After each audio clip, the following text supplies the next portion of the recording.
যুক্তরাষ্ট্রের ক্ষমতায় এসে কিছুটা টালমাটাল অবস্থা ব্যবসায়ী ইলন মাস্কের। নিজের স্বপ্নের মহাকাশযান নিয়ে একের পর এক বিপাকে পড়েছেন তিনি। সবশেষ জটিলতার মুখোমুখি হল স্টারশিপের উড্ডয়নকে কেন্দ্র করে। উৎক্ষেপণের কিছুক্ষণের মধ্যেই মাঝ আকাশে বিস্ফোরণ ঘটে মাস্কের মহাকাশযান স্টারশিপের। যুক্তরাষ্ট্রের টেক্সাসের বোকা চিকা থেকে পরীক্ষামূলক উড্ডয়নের কিছুক্ষণ পরেই এই ঘটনা ঘটে। স্পেসএক্স কর্তৃপক্ষ বলছে, মহাকাশযানটি উৎক্ষেপণের পর খুব দ্রুতই নিয়ন্ত্রণ কক্ষের সঙ্গে যোগাযোগ বিচ্ছিন্ন হয়ে পড়ে। তখন এটি নিয়ন্ত্রণহীনভাবে ঘুরতে থাকে। তবে ব্যর্থতার মূল কারণ খতিয়ে দেখতে এবং ভবিষ্যতে এ ধরনের ঘটনা এড়াতে প্রয়োজনীয় ব্যবস্থা গ্রহণ করা হবে বলে জানায় ইলন মাস্কের প্রতিষ্ঠান। ১২৩ মিটার দৈর্ঘ্যের মহাকাশযানটি ১ ঘন্টা ওড়ার পর ভারত মহাসাগরের উপর দিয়ে পৃথিবীর কক্ষপথে ফিরে আসার কথা ছিল।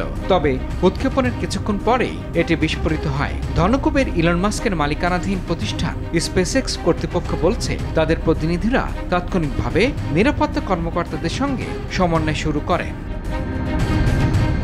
তবে মহাকাশযানের কেন্দ্রীয় একাধিক ইঞ্জিন বিকল হয়ে গেলে নিয়ন্ত্রণ হারানোর আশঙ্কা থাকে বলে মন্তব্য করেছেন স্পেসএক্সের সম্প্রচার ব্যবস্থাপক ড্যান হুয়ার্ট।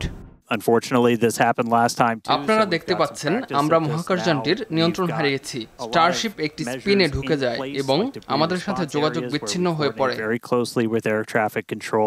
স্পেসএক্স ইলন মাস্কের দ্বিতীয় মহাকাশযান, যা উৎক্ষেপণের পর ব্যর্থ হয়। এ নিয়ে অষ্টমবারের মতো পরীক্ষামূলক অভিযান চালায় মাস্কের মালিকানাধীন প্রতিষ্ঠান স্পেসএক্স।